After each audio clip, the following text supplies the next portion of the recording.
Shalom, selamat pagi keluarga besar Happy Sword Family dimanapun saudara, bapak, ibu sekalian berada pada pagi hari ini. Saya berharap semuanya dalam keadaan baik-baik saja. Sebelum kita memulai renungan kita, mari kita berdoa terlebih dahulu. Bapak, terima kasih buat kasih setia Tuhan yang sangat luar biasa pada hari ini, di mana kami boleh bangun dan sebentar kami ingin mendengarkan daripada firman Tuhan, renungan pada pagi hari ini. Beri kami hikmat, marifat Tuhan, dan biarlah kasih setia Tuhan selalu berada dalam hidup kami. Dan sepanjang hari ini kami boleh diberkati dengan sangat luar biasa. Penjagaan Tuhan selalu berada di dalam hidup kami. Di dalam nama Yesus, kami sambut berkat Tuhan pada pagi hari ini. Haleluya, amin. Renungan pada pagi hari ini saya ambil dengan judul nikmatnya keangkuhan. Bapak, ibu, saudara sekalian, pernahkah kita merasa diri paling benar? Pernahkah kita merasa diri kita paling hebat? Pasti semuanya pernah. Sebelum saya melanjutkan, saya ingin membaca sebuah kisah di dalam Yohanes yang ke-8, ayat yang pertama sampai dengan ayat yang ke-11. Saya tunggu Bapak, Ibu, Saudara sekalian untuk membuka Alkitab supaya bisa mengikuti. Yohanes 8 ayat yang pertama sampai dengan ayat yang ke-11. Begini firman Tuhan. Tetapi Yesus pergi ke Bukit Zaitun. Pagi-pagi benar ia berada lagi di bait Allah, dan seluruh rakyat datang kepadanya. Ia duduk dan mengajar mereka. Maka ahli-ahli Taurat dan orang-orang Farisi membawa kepadanya seorang perempuan yang kedapatan berbuat zina. Mereka menempatkan perempuan itu di tengah-tengah, lalu berkata kepada Yesus, "Rabi, perempuan ini tertangkap basah ketika ia sedang berbuat zina." Musa dalam hukum Taurat memerintahkan kita untuk melempari perempuan-perempuan yang demikian. Apakah pendapatmu tentang hal itu? Mereka mengatakan hal itu untuk mencobai dia, supaya mereka memperoleh sesuatu untuk menyalahkannya. Tetapi Yesus membungkuk, lalu menulis dengan jarinya di tanah. Dan ketika mereka terus-menerus bertanya kepadanya, ia pun bangkit berdiri, lalu berkata kepada mereka, "Barang siapa di antara kamu tidak berdosa, hendaklah ia yang pertama melemparkan batu kepada perempuan itu." Lalu ia membungkuk pula dan menulis di tanah.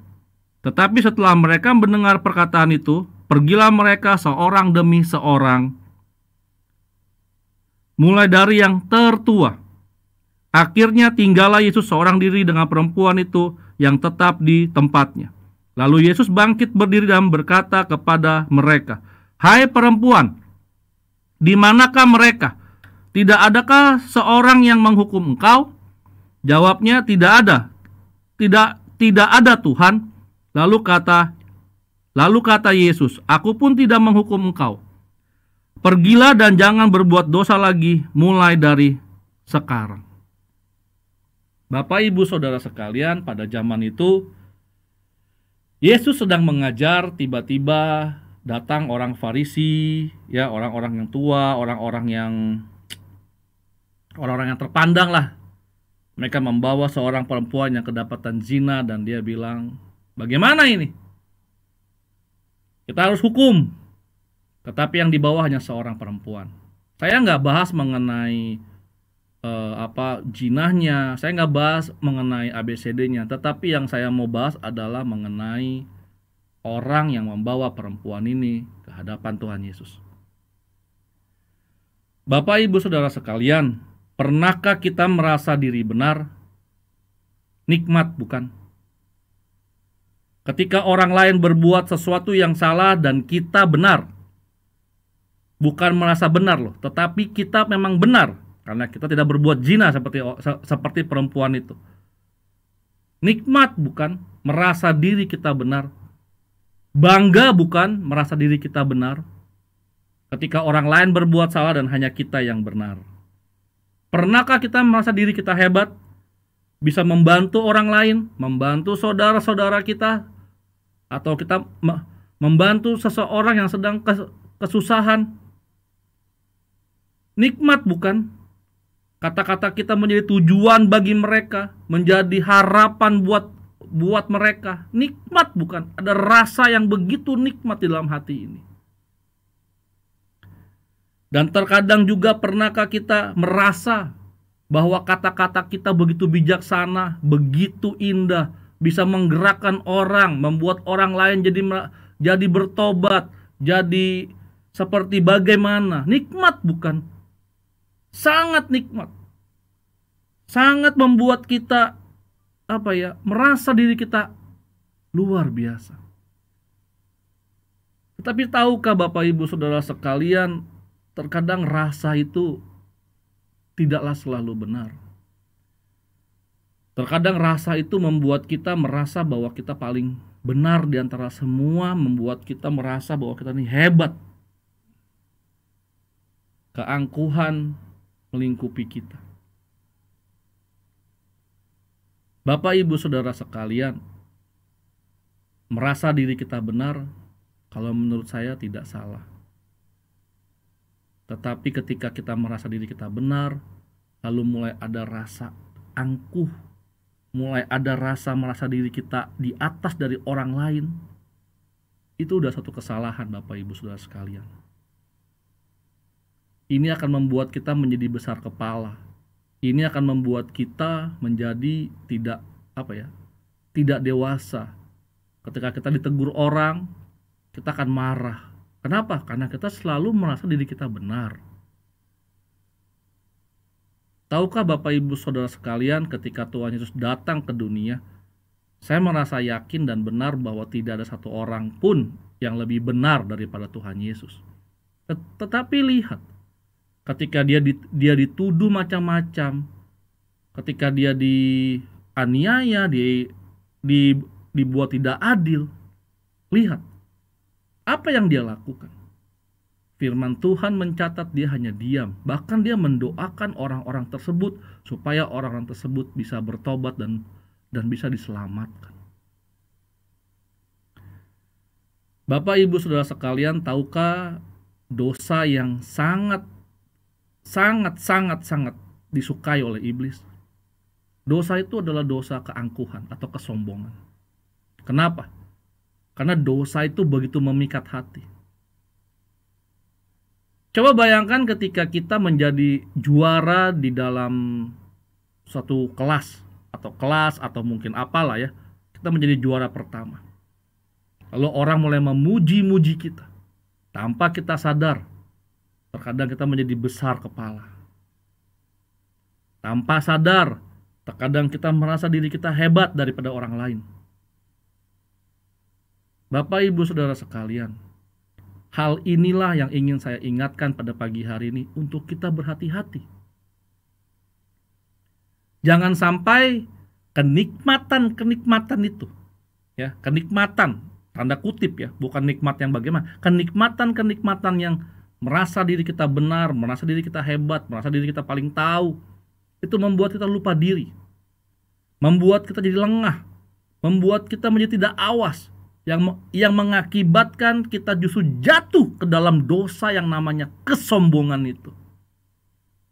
Oh, saya nggak ada maksud seperti itu. Oh, saya hanya mengucap itu hanya untuk supaya kita lebih waspada. Bapak Ibu Saudara sekalian, benar kata pepatah bilang, lidah tak bertulang. Kalau dia bertulang, maka saya yakin yang paling sering keseleo adalah lidah. Bukan jari, bukan kaki, tetapi lidah. Kenapa? Karena kita sering dan terlalu sering mengucapkan sesuatu yang salah, menyakiti orang lain, menyindir orang lain, berkata-kata sesuatu yang kasar terhadap orang lain. Saya berkata seperti ini bukan karena merasa bahwa saya benar, tidak. Justru saya merasa bahwa diri saya paling berdosa. Seminggu belakangan hari ini, sebelum saya membawakan firman Tuhan ini, saya merasa bahwa Emosi saya sering meledak-meledak Bapak Ibu Saudara sekalian. Dan terkadang jujur saja saya merasa malu sebagai anak-anak Tuhan ketika saya di luar kontrol itu. Padahal seharusnya sebagai anak-anak Tuhan kita mesti bisa menguasai diri kita bagaimanapun juga. Saya tahu perjalanan saya masih panjang. Saya tahu bahwa pertobatan saya masih terus akan berlanjut terus. Tapi saya mau katakan ketika hal itu terjadi, saya tidak merasa diri saya bangga. Justru saya sebenarnya malu. Dan terkadang saya menutupi kemaluan itu dengan dalih-dalih, dengan alasan-alasan yang sepertinya membuat saya benar. Padahal saya tidak benar. Padahal saya berdosa. Padahal saya kembali menjadi sombong. Bapak Ibu Saudara sekalian, dalam hidup kita pasti punya yang namanya duri dalam daging. Saya merasa dan saya tahu bahwa duri dalam daging saya adalah kesombongan saya. Itu akan terus mengikuti saya.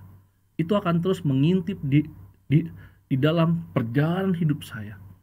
Tetapi saya tahu ketika saya bersama dengan Tuhan, saya yakin saya pasti bisa mengalahkannya. Saya merasa terkadang hidup ini tidaklah mudah, Bapak Ibu Saudara sekalian. Kalau kita menjalankan hanya dengan apa yang kita anggap benar dan apa yang kita anggap baik, kurang. Kita membutuhkan Tuhan Yesus.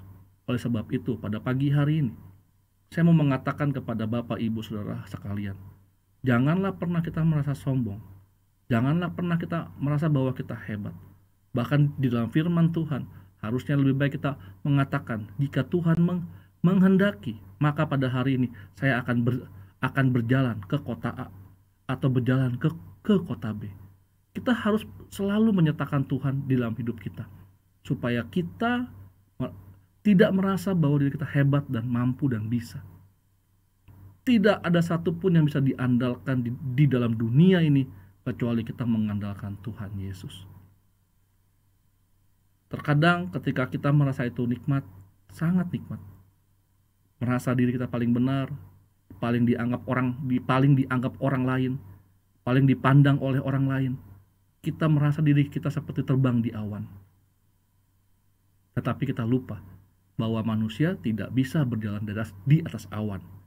Akibatnya kita akan jatuh. Dan ketika kita jatuh, bersyukur kalau kita masih ingat Kristus. Bersyukur kalau Tuhan masih memberikan kesempatan yang kedua. Jika tidak, maka kita akan tenggelam di dalam dosa kesombongan itu yang mengakibatkan kita tidak bisa lagi dinasehati. Bapak Ibu Saudara sekalian, ciri-ciri orang yang sombong adalah dia tidak bisa menerima masukan dari orang lain.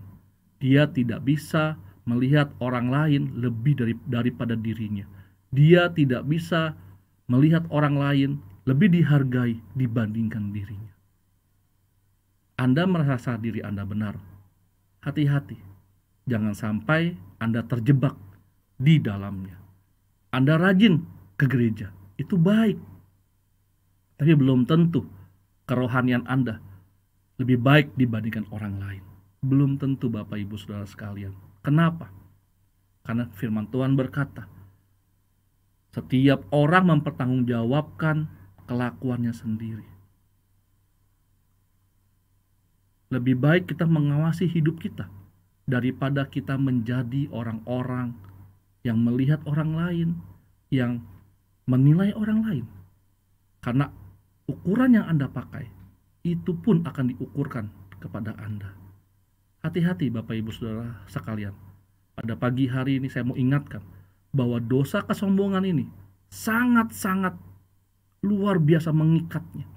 Jangan sampai Anda terjebak dan jatuh di dalam. Selamat pagi, kita mau tutup dengan doa. Bapak, terima kasih buat pagi hari ini. Kami bersyukur kalau kami boleh mendengarkan sebagian daripada firman Tuhan. Ingatkan kami kalau kami masih sombong Tuhan. Ingatkan kami ketika keangkuhan itu mulai timbul. Ketika kami mulai merasa diri paling benar. Ketika kami merasa bahwa diri kami paling hebat. Ketika kami mulai merasa bahwa hidup kami bisa tanpa Engkau. Ampuni kami, ingatkan kami, dan berjalanlah tetap bersama dengan kami ya Tuhan Yesus. Terima kasih Bapa buat pagi hari ini. Dan hanya di dalam nama Yesus, kami semua tak berdoa dan mengucap syukur pada pagi hari ini. Haleluya. Amin. Kesombongan sangat nikmat. Tetapi ketika kita rendah hati, itu jauh lebih nikmat. Karena rendah hati menimbulkan sesuatu yang luar biasa. Berkat akan mengalir. Dan ingat, Tuhan membenci orang yang sombong dan mengasihi orang yang rendah hati. Selamat pagi, Tuhan Yesus memberkati. Amin.